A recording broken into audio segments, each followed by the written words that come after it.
You're listening to the audio production of The Sword and the Flame, Dragon King Trilogy, Book 3, by Stephen R. Lawhead, published by Thomas Nelson, and read by Tim Gregory. Chapter 1.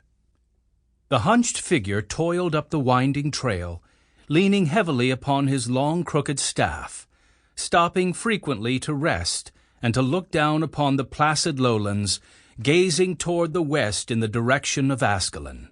He was an old man of years beyond counting, dressed in the robes and cowl of a priest.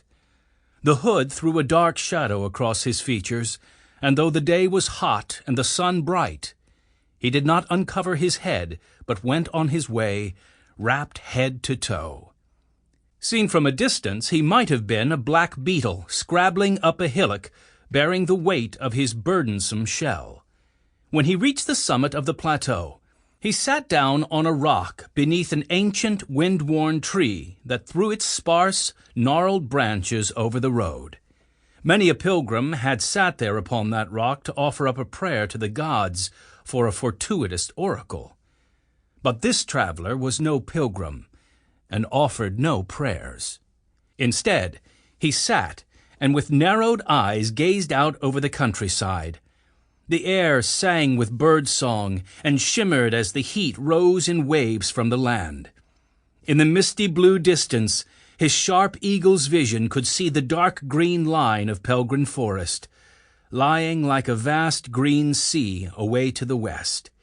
In the valley below, peasants labored in the fields among their new crops. Their shouts to their lazy oxen drifted up the side of the hill, like petitions to an unhearing God. The old man turned his face away from the peaceful landscape, shining green and golden beneath clear, untroubled blue skies. He looked toward the temple rising white and silent as a tomb above him. Then he lifted himself heavily to his legs once more, took up his staff, and continued on. When he reached the temple yard, he stopped and leaned long on his staff, as if waiting for a sign, or as if, having come this far, he was unable to decide whether to finish what he came to do. After some time, he turned his face to the east, toward the mountains whose mighty heads could be seen rising above their heavy shoulders.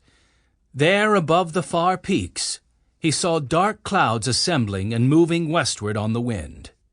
The old priest nodded to himself and then went across the stone-paved yard to the temple steps. He climbed. Sample complete.